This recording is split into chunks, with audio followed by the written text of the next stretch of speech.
Le 28 septembre 1912, Louis-Ferdinand Destouches s'engage pour 3 ans au 12e cuirassier en garnison à Rambouillet, où il est incorporé le 3 octobre. On peut donc dater de novembre à décembre 1913 la rédaction de ce carnet intime. Bonne écoute.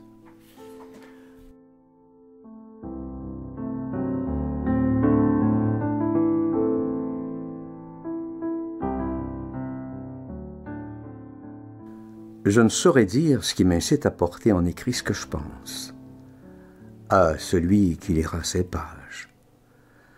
Cette triste soirée de novembre me reporte à 13 mois plus tôt au temps de mon arrivée à Rambouillet, loin de me douter de ce qui m'attendait dans ce charmant séjour. Ai-je donc beaucoup changé depuis un an? Je le crois.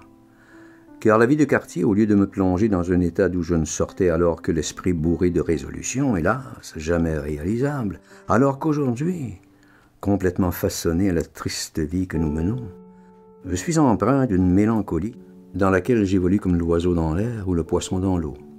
Je n'ai jamais fait preuve d'érudition en aucune matière aussi. Ces notes qui sont, comme on peut en juger d'une pâleur diaphane, ne sont que purement personnelles, et c'est à seule fin de marquer dans ma vie une époque peut-être remplie, la première vraiment pénible que j'ai traversée, mais peut-être pas la dernière. C'est au hasard des jours que je remplis ces pages. Elles seront notées et empreintes d'un état d'esprit différent selon les jours ou les heures, car depuis mon incorporation, j'ai subi de brusques sautes physiques et morales.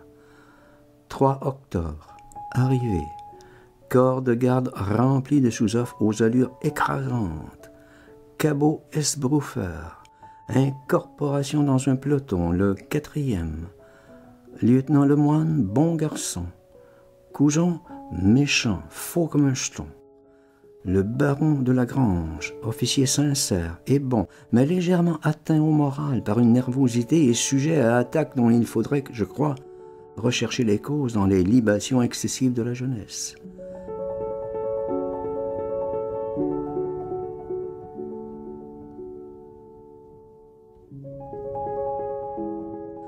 C'est entouré de cet état-major bigarré que je fais mes premiers pas dans la vie militaire. Sans oublier Servat, un ancien cabot cassé, faux et brut, mêlant un bagout de méridional vantard, une roublardise et un égoïsme étrange. Aucune gentillesse ne lui sera trop. Et combien de fois j'ai mêlé à mes ennuis particuliers les siens ou ceux que je me crée pour lui ou pour lui en éviter. Depuis les dettes jusqu'au vol dont je ne voulais pas m'apercevoir, mêler à tout cela une nostalgie profonde de la liberté est à peu préparatoire à vous faciliter une instruction militaire. Que de réveils horribles au son si faussement gai du trompette de garde, vous présentant à l'esprit les rancœurs et les affres de la journée d'un bleu. Ces descentes aux écuries dans la brume matinale, la sarabande des galoches dans l'escalier, la corvée d'écuries dans la pénombre.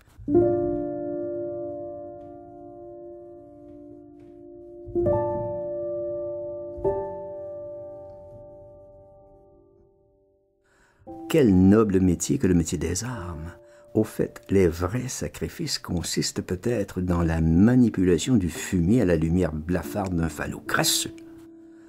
Au cours des élèves brigadiers, pris en grippe par un jeune officier plein de sang, en butte au sarcasme d'un sous-off abruti ayant une peur innée du cheval, je ne fis pas long feu et je commençai sérieusement à envisager la désertion qui devenait la seule échappatoire de ce calvaire. Que de fois je suis remonté du pansage et tout seul sur mon lit, pris d'un immense désespoir. J'ai, malgré mes 17 ans, pleuré comme une première communiante. Alors j'ai senti que j'étais vide, que mon énergie était de la gueule et qu'au fond de moi-même il n'y avait rien, que je n'étais pas un homme.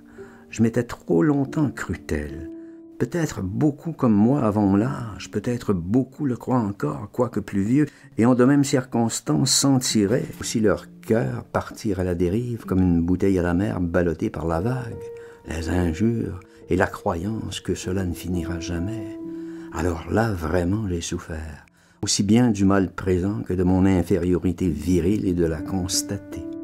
J'ai senti que les grands discours que je tenais un mois plus tôt sur l'énergie juvénile n'étaient que fanfaronnades, et qu'au pied du mur, je n'étais qu'un malheureux transplanté ayant perdu la moitié de ses facultés et ne se servant de celles qui restent que pour constater le néant de cette énergie. C'est alors dans le fond de mon abîme que j'ai pu me livrer aux quelques études sur moi-même et sur mon âme, que l'on ne peut scruter, je crois, à fond, que lorsqu'elle s'est livrée combat.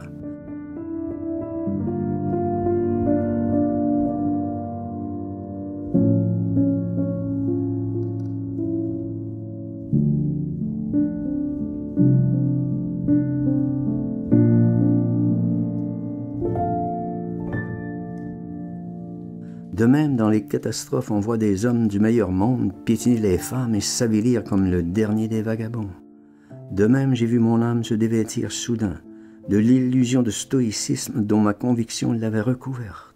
Qu'est-il au monde de plus triste qu'un après-midi de décembre, un dimanche au quartier? Et pourtant, cette tristesse qui me plonge dans une mélancolie profonde, il me coûte d'en sortir, et il me semble que mon âme est amollie, que je peux seulement, en de telles circonstances, me voir tel que je suis. Suis-je poétique? Non, je ne le crois pas. Seul un fond de tristesse est au fond de moi-même, et si je n'ai pas le courage de le chasser par une occupation quelconque, il prend bientôt des proportions énormes, au point que cette mélancolie profonde ne tarde pas à recouvrir tous mes ennuis, et se fond avec eux pour me torturer en mon fort intérieur. Je suis de sentiments complexes et sensitifs.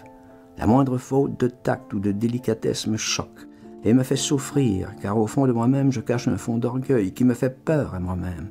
Je veux dominer non par un pouvoir factice comme l'ascendance militaire, mais je veux plus tard, ou le plus tôt possible, être un homme complet. Le serai-je jamais, aurai-je la fortune nécessaire pour avoir cette facilité d'agir qui vous permet de vous éduquer?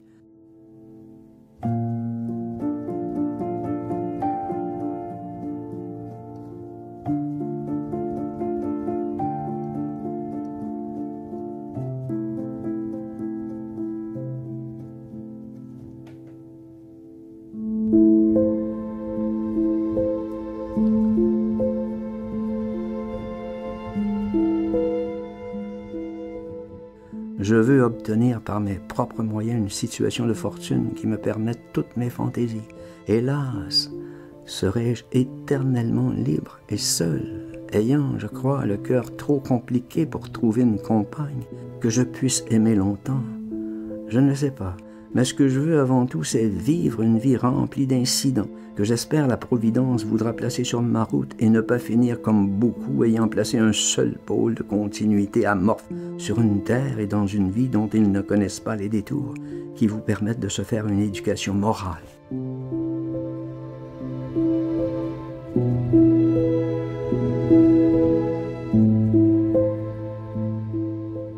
Si je traverse de grandes crises que la vie me réserve peut-être, je serai moins malheureux qu'un autre, car je veux connaître et savoir. En un mot, je suis orgueilleux. Est-ce un défaut? Je ne le crois. Et il me créera des déboires, ou peut-être la réussite. Voilà. Je trouve que oui. Moi aussi, je trouve ça. Pour ça, je trouve ça le fun de l'intégration. C'est comme exaucé. Oui. Mon Dieu, faites-moi, s'il vous plaît, avoir beaucoup d'aventures.